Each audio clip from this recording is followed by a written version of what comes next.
Hi, I'm Stephanie Burt. Just like some who've come before me, I eat, I travel, I write, and I talk. Boy, do I talk. But I also listen too. And these are some of the stories I hear and experience around the Southern table. They are rooted in personal and cultural history, resonance with seasonality and the living environment, and a passion for high-level craft that in its pursuit offers the possibility of sustenance from one hand to another. Let's dig in. Savannah, Georgia has held my heart for a long time, and every time I've visited in the last few years, I've dreamed of looking at real estate. You know the feeling, right? That moment when you see a scene from your relocated life playing out like a movie, completely with an indie music soundtrack? Well, that moment occurred for me within minutes of arriving in town last month when I was sitting at the bar at Late Air as the doors were just opening for a weekend service. The last hug of summer humidity making a crisp white wine hit the spot.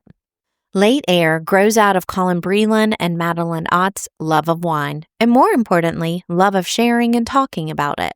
However, to paraphrase the Savannah Morning News, to call it just a wine bar is very reductive.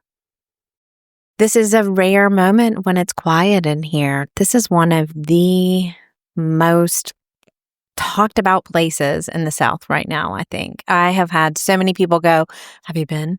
Have you been? Oh, you should go." So, of course, I'm here. So, I would love to begin this conversation by asking you what really inspired you to open Late Air. Late Air's kind of inception began in a much different way than we thought it was going to. We kind of originally thought we would be opening up a retail space or wine shop, and we quickly realized that the relationship that we have with the wines that we pour and the food that we serve, we wanted to kind of continue that relationship in the moment rather than just being here's a bottle of wine, take it to go, we'll never see you again. That relationship was really important to us. So the idea kind of morphed into a sit down kind of wine bar, bistro kind of vibe that we felt would be a good kind of vessel for the inspiration that we were led by. Mm-hmm. So, but yeah, my wife and I have both worked in very different, realms of hospitality, and it kind of just developed over a few years, I would say. I think too with Savannah, it just felt like the right place and time to kind of bridge casual and intentional. We have a lot of beautiful fine dining establishments here, and we have a lot of amazing dive bars. So I think you do have a very vibrant dive bar culture. Yes. I love that about them. Yes. And I think for us, it was coming back here and building something that reminded us of all of our favorite places in all the different cities that we've been to and lived in, and just creating a little space here. And I think once we realized that we wanted food to be involved, we were like, let's go for it. And it just has just become more and more every year, it feels like. So it's been very exciting. When it comes to building and anchoring a sense of place for a new culinary venture, nothing beats adaptive reuse of an existing architectural structure. That's where it's at, in my opinion, much more than the shiny new build-out. Late Air's location at the corner of Bull and Victory immediately makes it unique. And in the world of bars and restaurants, unique is good. Well, and I love this building. I think that's feels a little bit like a depot. Oh, totally. What was this building originally? So it was originally Victory Feed and Seed. Yep. I always want to call it Savannah Feed and Seed, but it was Victory Feed and Seed. And then it turned into 3 different units. And then this was the Canine Palace when we saw it, which was very close to many people's hearts. But it's funny, when we first kind of came across this listing before we were showed it, I remember seeing it and being like, no. This is going to be a project. But then Colin came down and actually saw it in the flesh, and he was like, wait, This is good. Yeah. It's Yeah, we actually only looked at one other space, and it was definitely not. It was like the other end of the spectrum where it was like a really done up, like pretty already developed building, and this one just like had the perfect structure, and just like the corner lot was really enticing, and So cool. yeah, it's rad, and like the I love the train tracks. I know, I do too. I'm a train track person. I grew up at the top of the hill was the train track, and I don't know, it's comforting to me. Yeah.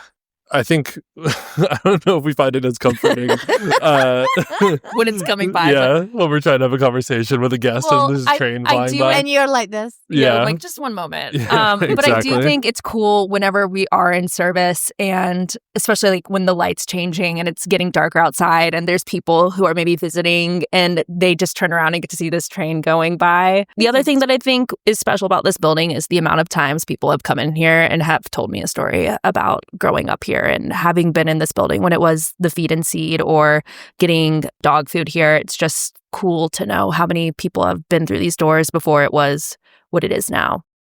I think we're in such an exciting time in American restaurants where we are blurring those lines between fine and neighborhood and bistro, all these titles that we gave to restaurants when they were all just gatherings of people eating, right? So can you share a little bit about what that means to you and how that drives the aesthetic? Because you've got to know when you're outside the lines too, right? For me, at least, the idea of like intentional dining, it just goes back to, are you sourcing the best ingredients that you can? Are you sourcing the most wines without anything to hide behind? Are you creating an environment that feels not pretentious but inviting? I think it's all these different things that kind of go towards that common goal of like, are we putting good things on the table for people to enjoy, and are we giving them the opportunity to express themselves through the things that we're serving?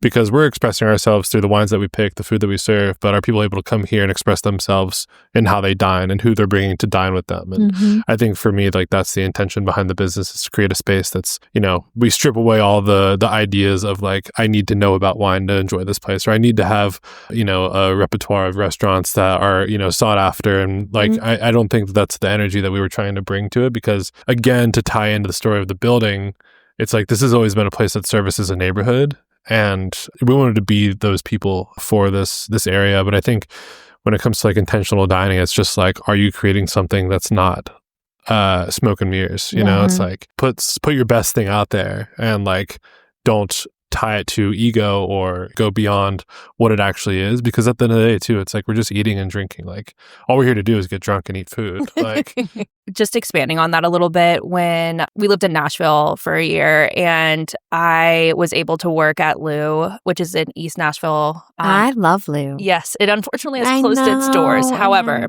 that was the first time that I think I was able to see somebody not sacrifice her vision at all, and where the diner wasn't in control, we were. And she wanted her vision to be experienced a certain way, and she just didn't cut corners. She was just able to create something really beautiful, and I think that was the first time that I was like, oh, we can make something. And I can feel echoes of Lou here. Oh yeah, I really can. Oh yeah, that's well, an it's a huge interesting compliment. Thank you. It's an interesting through line. Yes, it really is. So we have the setting, check. The style, check. But as Colin said, we're here to eat and drink, and at Late Air, the menu begins by pairing a rotating selection of natural wines by the glass and bottle alongside a seasonal menu from Chef Daniel Harthausen. While it remains a choose-your-own-adventure type of place, a plate of oysters with a glass of muscadet perhaps, the food has evolved into a larger portion of the experience, and you can have a fully coursed meal that is the centerpiece of an evening.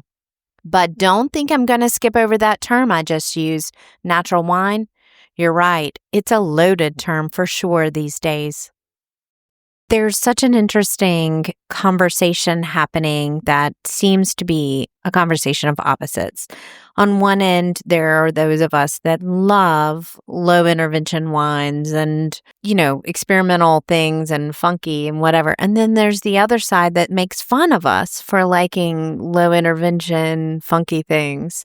And so how is Savannah with that? How do you find, now, obviously, the people coming through your doors seem to be all the culinary talent in the South for the most part. But how do you find just that person you don't know off the street in Savannah dealing with the wine list? Because it's a specific one.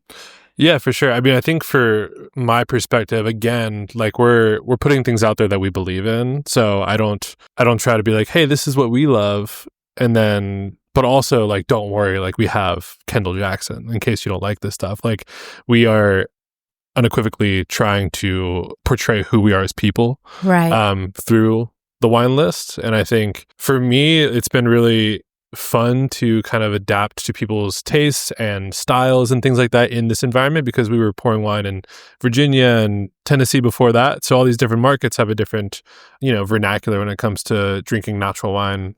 At the end of the day, natural wine is wine, and people kind of wine. And people get nervous because they're like, "Oh, I don't know, I love wine, but I don't know if I love natural wine." And it's like, well, if you like wine with no chemicals in it or minimal, human touch, then you'll like this wine. Also, it's just how wine was made before, right. Industrial. It's wine that tastes like wine. Yeah, exactly. And it's and I like use this phrase a lot, but it's wine with nothing to hide behind it. There's just nothing standing in the way of the true expression of what it is. And I think that's like the most human thing that I could do with a wine list, and something that I'm not making. I'm just, the steward of it, I guess.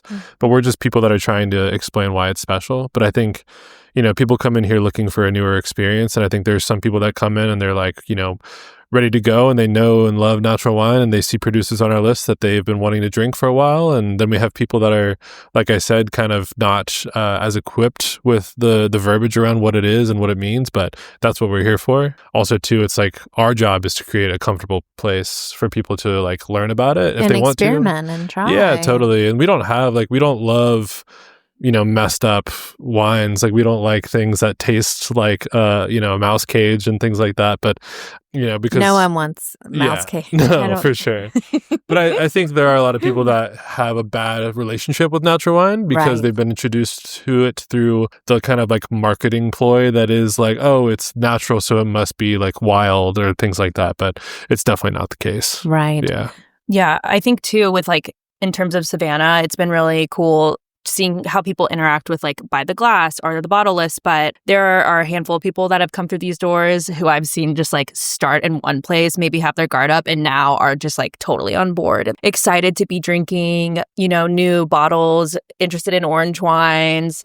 Well, that is just fun. Yeah. That's fun for you. Yeah, it is. Because, that's what my job is, right? Yeah. I want to share things that I'm excited about. That's what we do as humans. Have you heard this band? Oh, yeah. You should go over there. They have the best like thrift clothes. Yeah. Or you eat this restaurant, or, oh my God, if you're going to Mexico City, you've got to check this out.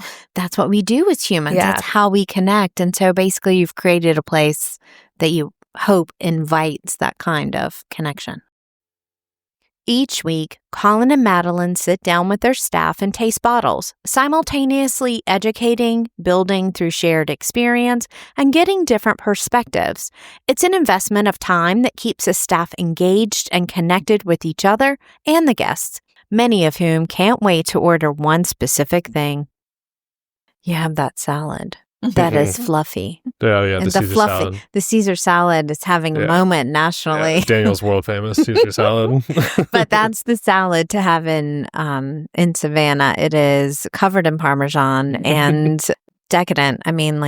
You don't have to like lettuce to like that salad. No, it's not a lettuce it's forward not salad. Really lettuce salad. Lettuce forward. It's basically cheese. It has the fajita effect when it walks through the dining room. People are like, "What is that?" And we're like, "It's the Caesar salad, and you have to get it." So right. How do you explain like the elevator speech of, "Oh, what kind of food do you serve?" How do you explain that? I can tell. I think the best way for me to explain it is that we serve hyper seasonal food with an ever changing menu throughout the year that that interacts with our list of carefully curated natural wines. I think that's like the best way to do it. Yeah. I think that's the best way to go about it. I would say European bistro inspired too, though. Well, I think that describes it like perfectly, because like in the origin of bistro is just like the best ingredients that people were using at like huge restaurants or like big hotels in Europe, and they were like, we want to do this on a smaller scale but with the same quality. And so like that's where that comes from, and I think that truly like kind of tells the story of how we look at food, you know? Yeah. I mean, through the lens of later, at least. Yeah. In my work through the years exploring art and food culture, there are always places that are hubs where the two intersect. Actually, whole cities can be like that, and some of the cities we love best most definitely are. Think Paris, New Orleans, or Tokyo. And Savannah is embracing that spirit in its own way as the Savannah College of Art and Design continues to blossom and build a thriving, creative community. Late Air is a microcosm of that, a place built through intention, but also with a start where you are and leave room for evolution mantra. At its creative crux, that invites magic. This what you thought it would be? Is it better? Or the moments when the lights are down and the train is slowly rolling by and it's not wailing. Yeah. And there's a buzz. Yes. So we're a small business. We don't have an investor. So this place has been pieced together little by little. And I think because of that, like right now, it's very crazy to look up and see what has been created. Because like when we first started, this banquette wasn't here. Like the window bar wasn't here. Like it has been a slow progression. Because of that, back to like there's been so much intentionality because we've had to live in the space in many different phases that it's been able to like slowly reveal itself to us. And now like on a Friday or a Saturday, I just like look up and I'm like, whoa, this is really cool. This is super very cool. Beautiful. Yeah. Yeah. And it feels that way too. It's not, don't make me cry. Yeah. No, I know. I'm like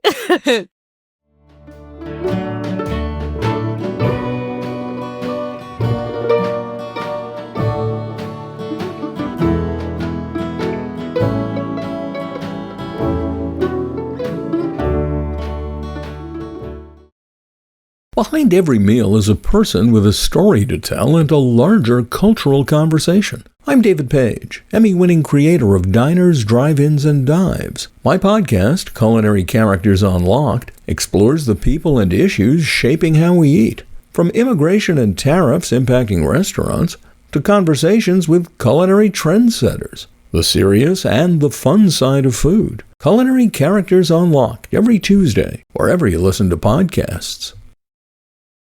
You don't know what you're doing in a creative process. You have an idea, but you have to do it to figure out exactly what it looks like. Now, what is making you hungry? What is kind of like percolating on the edges of your mind as like the next thing that you're going to either do in here or put on the list or Yeah. What Madeline and I talk about a lot, we try to take what we've created, each week, month, year, whatever it is, and look at it. And like, I think looking at it from the adverse perspective of like, yes, this is great, but how can we push ourselves to ask the questions or take ourselves a little bit further in like how we think about things and how we problem solve, and look at how can we create a more intensive, more enigmatic wine list that people can enjoy. And I think we talk about how do we create a staff culture that wants to come to work every day and be, a better version of themselves at that job. And I think we're always just looking back at it's like, how can we be better? And I think, we do have a really awesome team around us too that will like, guide us in certain ways. And, with things changing all the time, it's always like, how can we make this an even more just like enjoyable experience for us, but also the guests? And like right now we're just focused on like, how do we make this the best restaurant, that we can? And we're very fortunate to have a really amazing,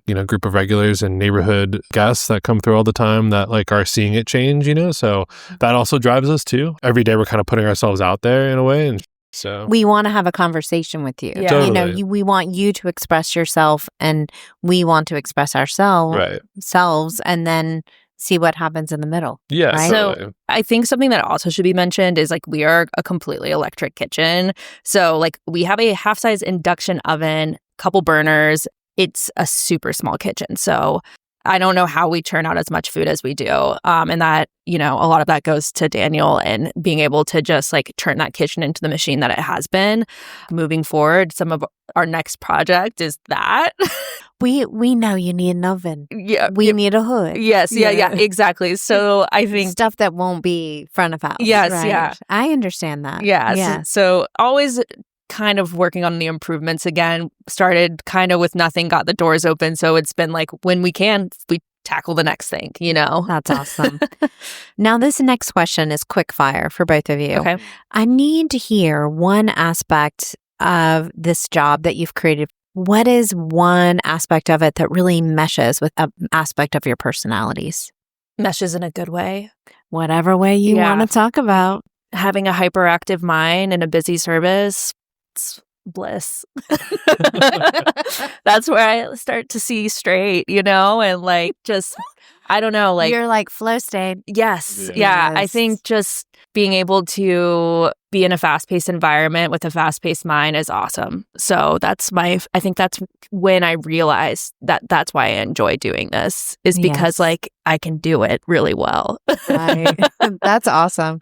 Yeah, that's good. I think for me, the thing that meshes with my personality the most is just my love of being clean and organized and like ready to go. It's like I love. You're a mise en place man. I right? am. I love knowing that everything is like clean in its place. When someone is in their flow state looking for something, it's right there. Like I think all the stuff in the background that not everybody sees is what I really love taking care of. Making sure the wine list is pristine and printed and all that good stuff. But then also too, it's like all the little stuff. It's all about balance. Yes, yeah. And your mind is hyperactive all the time, I'm sure. Exactly. So, always looking. Yes. Yes, I love a puzzle. Mm-hmm. What is something keeping you up at night? Oh my Opening another restaurant. Yeah. For sure. Opening up another project is definitely what I lay in bed at night thinking about. Not in negative ways necessarily, but it keeps me up for sure. Mm-hmm. Yeah, I mean, I think it's funny you bring this up because I was like sleeping really well for a couple weeks, and now I feel like I'm like just have this running to-do list in my head. Service notes, implementing new procedures, or just working with the team and seeing like if we try something new, like what's thinking about that at night. Like, did it work? Did it not work? What do I need to get from storage to bring to later the next day? I don't know. There's a list. There's always a list. There's always a list. And sometimes I get up at 3 a.m. and write something down on that list. Not a great sleeper myself, and I think that's a personal question for me. I'm like, what is keeping you up at night? I've got a list back here. I think restaurants and opening a project has taught me, because in the beginning when we first opened this, and probably for the first like year and some change, I couldn't shake overwhelm. And now, especially like having a partner doing this with me and having been open for almost 3 years, it's like, you got to start with what's most important, like what you need to get done, and the rest will all be there for you. Right. But it's just like being able to know do you need to do today versus like what can you put off for a little bit longer. One thing at a time. Yes. Yes. But that's not how we work, Colin. No. It's all about the tabs. How many tabs can I get open? Yeah. Oh my gosh. You don't want to be with me when I'm trying to check out of a hotel room. Yeah. Which is I'm just like, just go downstairs and wait, please. Like if anyone's ever with me, I'm like, leave me. Give me 15. Yes, exactly. So I'm so excited to welcome you into the Southern Fork family of guests. I mean, we're talking 375 right now, cataloging some of the best culinary talent in the American South. And this is a question that I always end the show with. It's called my magic picnic basket question. And with this basket, I don't want to focus on a death row meal. I want to focus on putting together a basket full of things that bring you life. So I can time travel. I can go back and ask anybody to make one more bite of something that you wish you had. I can source for you a little bit, and I can also cook. So I would love for you to build a basket together as you've built a restaurant together, and just put some of your favorite things in. You're hyper seasonal, so that's going to shift, but I want to know, what would it be today? Give me some things that I can go out and find for you. Okay, well, what are we drinking, Colin? I think for Madeline and I both, we'd probably love to grab a bottle of Domaine Matassa. Yes. Something red. Yeah. Something red and white together, maybe. Mhm. Something lush. That's definitely our style. I would say a 6B baguette or like sourdough loaf. Definitely a cheese. We have Delice de Bourgogne cheese right now. Delice de Bourgogne. Sorry. Under pressure. Better thee than me. Yeah. I'm not trying A nice that. semi-soft French cheese. There you go. There we Yeah. go. Yes. You love a crunchy bite as well, so something fresh. Yes. I don't know. I've been really into apples. Also, throwing this in the basket. This is a random basket. This is essentially a Para Hour basket. Tybee Island salt bombs. Here, our beautiful oysters. They They are beautiful. so good. Yes. Yeah, I think a deck of cards in the picnic basket would be nice. It's probably not the tastiest, We but need an it's activity, fun. though. Yeah. What do you mean? You got 2 bottles of wine to go through, so Yeah, you absolutely. need to stretch out the experience a little bit. Is there anything sweet? Oh my gosh. Yes. I mean, honestly, like I'm a diehard, just like 70% dark chocolate person. That being said, I did mention the dark chocolate torte that they're baking right now in the back. So maybe a slice of that with some Right, so just mascarpone take with. everything. I am covered in the scent Yes. right now, and I'm still concentrating, which is Yep. the sign of a hyperactive mind. So that sounds like a really amazing basket. Yeah. So And we'll take it to Forsyth Park. I love it. I love it. And that's the show for today. This podcast is produced in-house by the Southern Fork, and the theme music is the song Memphis Bound from Songs for Rosetta by Jimbo Mathis and his Knockdown Society, released in 1997 and including violin on this track from Andrew Bird. Mathis, who generously allowed me to use this music here, has been my lifetime musical Pied Piper, and Bird, one of my creative catalysts, so I'm grateful to share their sound with you through this show. If you like what you've heard today, please send it to somebody you'd like to sit across the table from, and please support all the creators featured here. Until next time.